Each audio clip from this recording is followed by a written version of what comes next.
O que há em comum entre a mesa festiva de inverno e um dos gols mais bonitos da história do futebol? Por que uma partida em novembro de 2013 não apenas transformou o destino de uma seleção, mas também alterou os resultados da votação para a Bola de Ouro? Como um único pênalti foi capaz de destruir moralmente um goleiro e garantir a vitória de uma equipe? Ou, com que frequência você já viu todos os torcedores adversários se levantarem para aplaudir um jogador de outro time? Bem-vindo à coleção de momentos lendários, onde relembramos alguns dos episódios mais inesquecíveis e icônicos que deixaram marcas nos corações de torcedores ao redor do mundo. Para alguns, este vídeo será a oportunidade de assistir a esses momentos pela primeira vez. Para outros, será uma chance de reviver com nostalgia esses episódios grandiosos que já se tornaram história. Galera, hoje eu lhes contarei sobre os 10 momentos mais memoráveis da história do futebol. Em 2019, Ajax e Tottenham se enfrentaram nas semifinais da Liga dos Campeões. No primeiro jogo, fora de casa, os holandeses conseguiram uma vitória mínima por 1-0, o que lhes deu confiança para a partida de volta em Amsterdã. Já no primeiro tempo do jogo decisivo, o Ajax continuou dominando e marcou 2 vezes, ampliando sua vantagem no placar agregado para 3 gols. Naquele momento, poucos duvidavam de que o Ajax avançaria para a final do torneio, mas o Tottenham não estava disposto a desistir. Aos 50 minutos, o brasileiro Lucas Moura apareceu frente a frente com o goleiro e marcou o primeiro gol para sua equipe. Apenas 4 minutos depois, surgiu um momento dramático. Após uma defesa incrível de André Onana, a bola voltou para a área e Lucas Moura, com reflexos rápidos e muita frieza, marcou o segundo gol. O placar estava 3-2 aos 60 minutos, mas o Tottenham ainda precisava de um terceiro gol para garantir sua vaga na final. Então, aos 95 minutos de jogo, Lucas Moura pega a bola mais uma vez, avança e...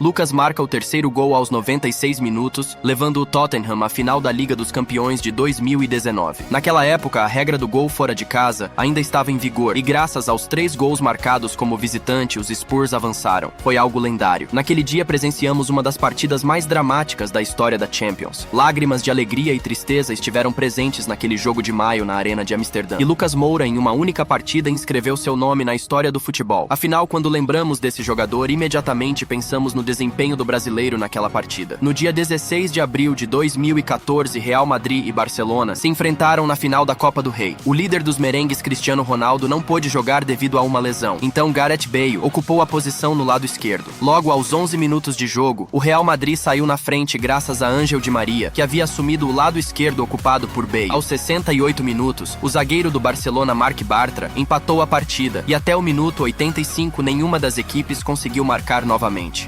Todos já estavam resignados à ideia de prorrogação, mas Gareth Bale tinha outros planos.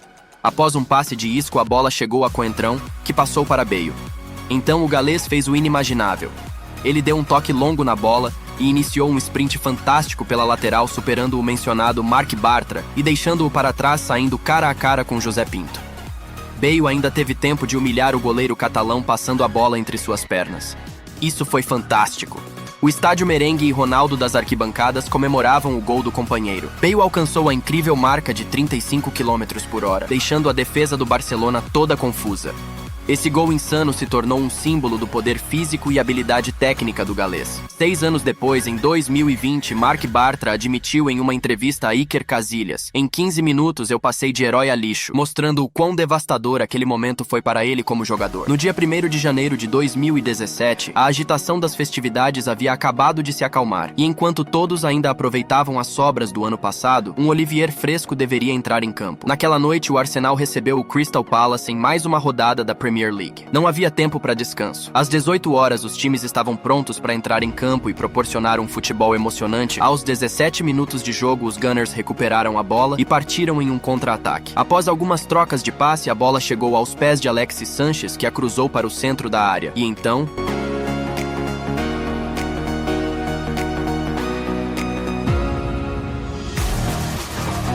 Giroud, em um movimento quase acrobático de costas para o gol, mandou um incrível chute de calcanhar no ar conhecido como o gol escorpião. A bola subiu, bateu no travessão e entrou diretamente no gol. Esse lance deixou em choque não apenas os torcedores, mas o próprio atacante, que mais tarde admitiu que não esperava uma execução tão perfeita. No final do ano, esse momento extraordinário foi eleito o gol do ano, e Giroud foi agraciado com o prestigiado Prêmio Puskás. O gol escorpião permanecerá para sempre como uma das páginas mais brilhantes da história da Premier League. E agora sabemos, 1º de janeiro é o dia do escorpião. Em 2018, Zlatan Ibrahimovic se transferiu para o Los Angeles Galaxy nos Estados Unidos. Ibra sempre foi conhecido por sua incrível personalidade e autoconfiança, mas ninguém poderia imaginar que sua estreia na MLS se tornaria lendária. No final do primeiro tempo, o Los Angeles FC vencia o Galaxy por 3-0, mas os anfitriões reduziram a desvantagem aos 61 minutos. Aos 71 minutos, o técnico finalmente colocou Ibrahimovic em campo e o que aconteceu nos 20 minutos seguintes entrou para a história do futebol. O Galaxy marcou mais um gol rapidamente, mas ainda precisava de pelo menos 2. Aos 77 minutos, a bola caiu perto de Zlatan, que praticamente do meio de campo acertou um chute espetacular de primeira, enviando a bola para o fundo da rede do Los Angeles. Um gol incrível logo em sua primeira partida pelo clube e com seu primeiro toque na bola. Mas Zlatan não parou por aí. Aos 91 minutos, ele venceu uma disputa aérea e cabeceou para o gol, garantindo a vitória de virada do Galaxy. Foi uma partida lendária. Não só o Galaxy conseguiu uma incrível virada do 3-0, como Zlatan, em sua estreia na MLS, se tornou o herói do jogo ao marcar os gols decisivos. Após a partida, Ibrahimovic fez uma declaração marcante. Ouvi os torcedores gritando Zlatan, Zlatan. Eles queriam Zlatan. E eu dei a eles Zlatan. Em 2005, no estádio Santiago Bernabéu, dois gigantes do futebol espanhol se enfrentaram, Real Madrid e Barcelona. O jogo começou com muita intensidade, mas ninguém poderia prever que aquela noite se tornaria histórica. Em campo, Ronaldinho brilhava com seu controle mágico da bola, impressionando até mesmo os torcedores mais fiéis do Real Madrid. Aos 60 minutos, como se movido por instinto, o mágico passou pela defesa madrilenha sozinho e com maestria enviou a bola para o fundo das redes de Iker Casillas. A reação da torcida foi surpreendente, mas aquilo era apenas o primeiro ato do espetáculo. Apenas 15 minutos depois, Ronaldinho voltou ao ataque, driblando a defesa do Real Madrid e marcando um segundo gol espetacular. Foi um momento de total domínio e maestria. Os torcedores do clube merengue perceberam que estavam presenciando algo especial, e por isso o estádio Santiago Bernabéu inteiro se levantou para aplaudir. Naquela noite, Ronaldinho não apenas derrotou o Real Madrid, mas conquistou o respeito de sua torcida, gravando seu nome na história do El Clásico. Barcelona e Real Madrid se enfrentaram apenas 2 vezes na Liga dos Campeões neste século, e o confronto mais emblemático ocorreu em 2011 na semifinal. Messi contra Ronaldo, Guardiola contra Mourinho, no auge do El Clásico, com a rivalidade mais acirrada e eletrizante do mundo. As tensões começaram ainda no final do primeiro tempo, quando o goleiro reserva do Barcelona, José Manuel Pinto, foi expulso com um cartão vermelho. No início do segundo tempo, Pepe do Real Madrid cometeu uma falta dura em Daniel Alves e também foi expulso, deixando os merengues com um jogador a menos. Mesmo assim, Mourinho posicionou a equipe com 5 defensores e conseguiu manter o placar em 0-0 até os 70 minutos. Mas então a defesa do Real Madrid perdeu Lionel Messi de vista. Ele abriu o placar após um cruzamento vindo da lateral. O 1-0 ainda era uma vantagem magra, mas aos 87 minutos presenciamos algo histórico. Messi tocou para Busquets, que devolveu a bola ao argentino. A partir daí, Messi deixou para trás Diarra, passou de Ramos e Arbeloa e escapou de Marcelo, finalizando com sua perna direita no canto inferior do gol do Real Madrid. Esse foi um dos gols mais memoráveis da história da Liga dos Campeões e do El Clásico. E sem dúvidas essa semifinal foi um dos maiores momentos desse confronto épico entre os gigantes espanhóis. Messi mostrou sua grandiosidade, marcando um dos melhores gols de sua carreira e garantindo a vitória do Barça no primeiro jogo. Na partida de volta, o empate foi suficiente para classificar o Barcelona para a final, onde, assim como 2 anos antes, derrotou o Manchester United e conquistou o troféu da Liga dos Campeões, consolidando seu domínio no futebol europeu.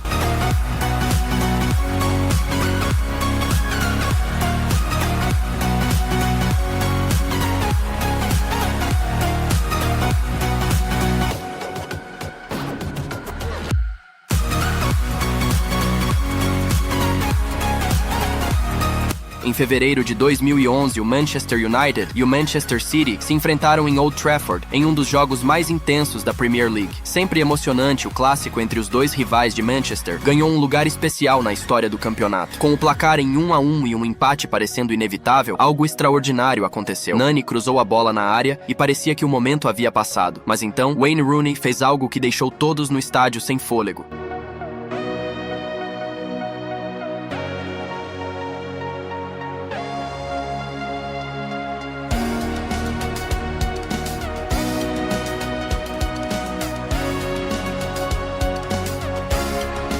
De costas pro gol, Rooney se lançou no ar, girou seu corpo em um movimento acrobático impressionante e acertou uma bicicleta perfeita. A bola disparou em direção ao ângulo do gol, deixando o goleiro do City sem reação. O estádio explodiu em êxtase e os comentaristas mal podiam acreditar no que tinham acabado de testemunhar. Aquele gol se tornou um símbolo da maestria, força e determinação de Rooney. Ele garantiu a vitória ao United e eternizou seu nome na história do futebol. Mesmo anos depois, esse momento ainda arrepia quem o vivenciou. 12 anos mais tarde, Alejandro Garnacho repetiu aquele icônico gol de bicicleta novamente, encantando os fãs e entrando para a história da Premier League. No entanto, o gol de Rooney permanece especial, pois foi marcado no Derby de Manchester, um dos jogos mais intensos e emocionais da temporada.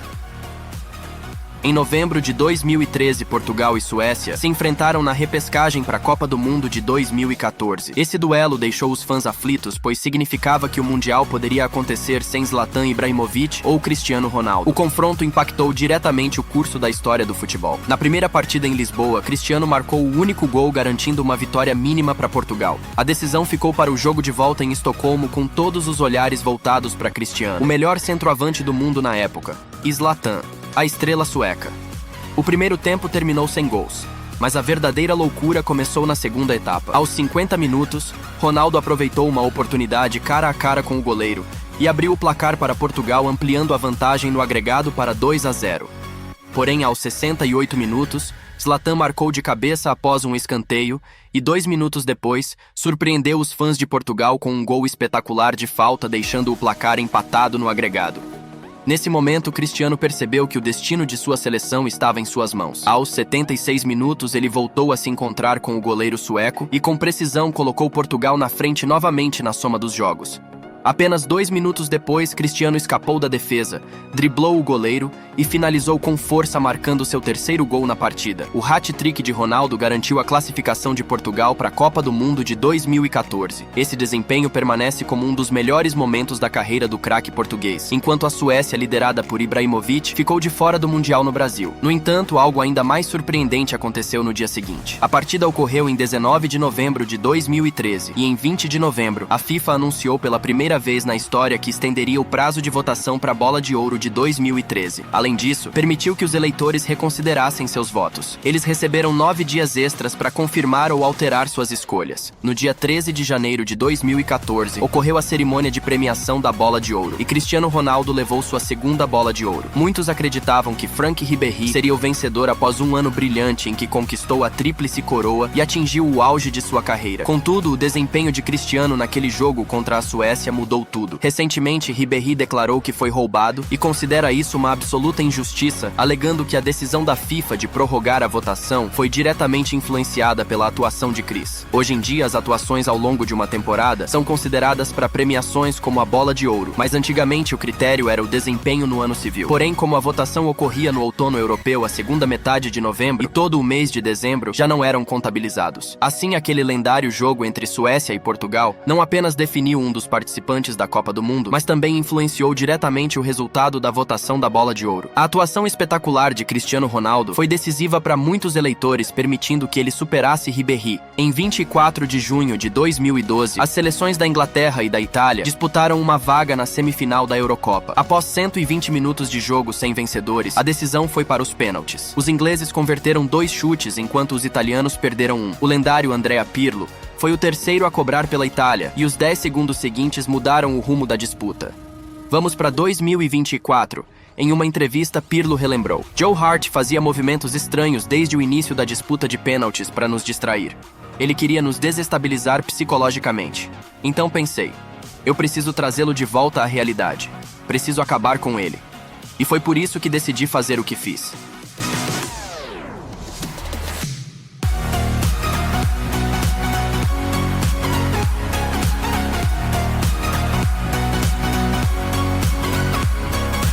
Naquele momento decisivo, Pirlo escolheu cobrar um pênalti com uma cavadinha, algo que exigia coragem e maestria. Com isso, ele não apenas marcou o gol, mas também quebrou moralmente Hart, que tentava desestabilizar os italianos. A pintura de Pirlo realmente mudou tudo, já que parecia que a confiança do inglês foi abalada. Ashley Young, o próximo a cobrar, acertou a bola no travessão e em seguida Ashley Cole foi parado por uma defesa incrível de Gianluigi Buffon. Inspirados pela frieza de seu maestro, os italianos continuaram a série de pênaltis de forma impecável e o chute final de Alessandro Diamante selou a vitória em uma disputa tensa, levando a Itália às semifinais. O lance de Pirlo não foi apenas uma jogada técnica elegante, mas também um ato de domínio psicológico. Joe Hart, que tentava desestabilizar os italianos, acabou sendo a verdadeira vítima.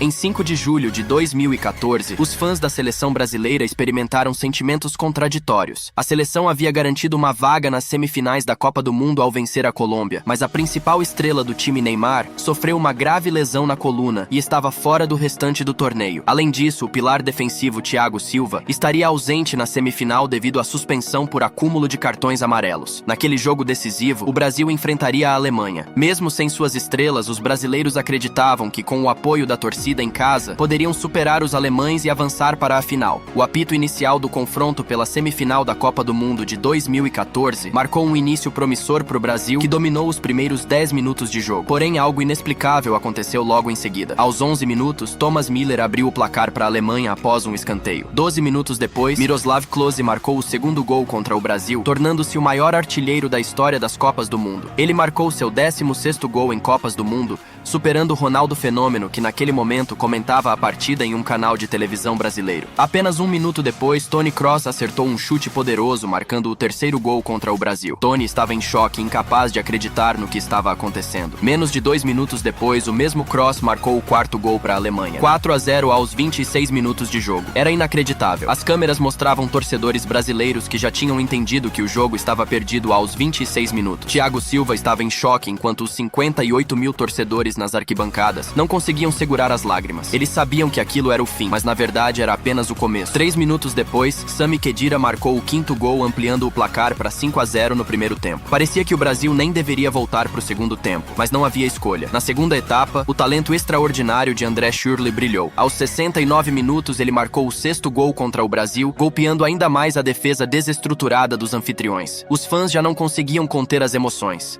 Choque, lágrimas e a amarga constatação de que sua seleção estava sendo destruída diante de milhões de espectadores. Mas Schürrle não parou por aí. Aos 72 minutos, com um chute magistral, marcou o 7º gol, um dos mais bonitos daquela Copa. A bola bateu no travessão e morreu no fundo do gol. Foi o momento em que até mesmo os torcedores alemães custavam a acreditar no que estavam vendo. 7-0, o placar no estádio mostrava um resultado devastador que se tornaria sinônimo do mais doloroso revés na história do futebol brasileiro. Nos minutos finais, Oscar marcou um gol de honra para o Brasil aos 90 minutos, mas isso não foi suficiente. 7-1, o apito final selou uma das derrotas mais esmagadoras da história do futebol mundial, eternizada como o desastre do Mineirão. Para os brasileiros não foi apenas uma derrota, mas um símbolo de esperança destruída em um torneio jogado em casa. Essa partida mostrou como a ausência de jogadores-chave e a fragilidade emocional podem levar a uma catástrofe. A Alemanha, por outro lado, demonstrou uma performance de equipe impecável, que culminou com seu triunfo na final ao vencer outra seleção sul-americana por um placar apertado. Mas isso é assunto para a próxima parte.